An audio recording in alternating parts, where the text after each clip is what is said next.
Hi, this is a RYOBI 30-minute charger.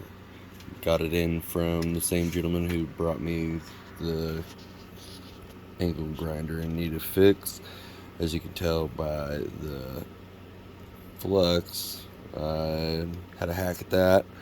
I just resoldered those because they looked pretty shitty, and thou shall check voltages.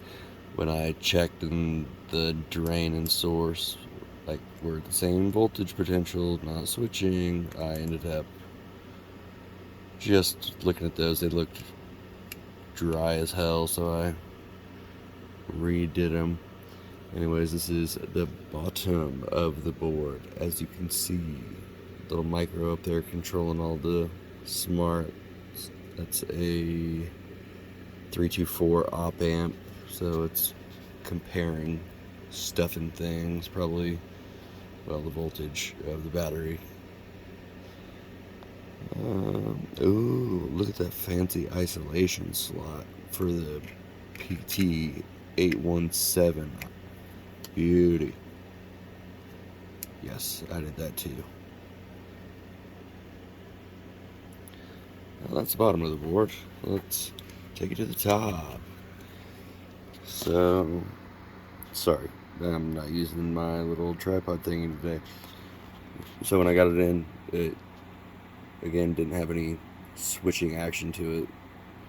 First thing, I just took that switcher out, and what do you know, it had a hole in it.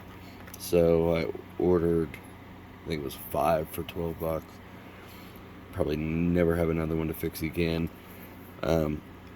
On further contemplation, I really wish I would have got like the top 258. This is the top 256. But they have like a 258, a 260. Some of them had different switching topologies for their innards, but I think the 258, 252 through the 258 had the same as this. I don't know, they have like 10 of the bastards on one data sheet, and 3 of them were different. Anyways, oh, it was hardware from 1946, 16th week of 1946. What do you know? No, that's not it. 2012. That's not bad. Dual diode for rectifying that. This right here is really just a identification for it to know what type of battery you have in there. 5-volt regulator right there, U3, if I can find it. There we go. Idiot. Is that little crystal there? X1. Must be. Sorry about the shitty video quality, but I wasn't even gonna do this. Anyways, have a good night.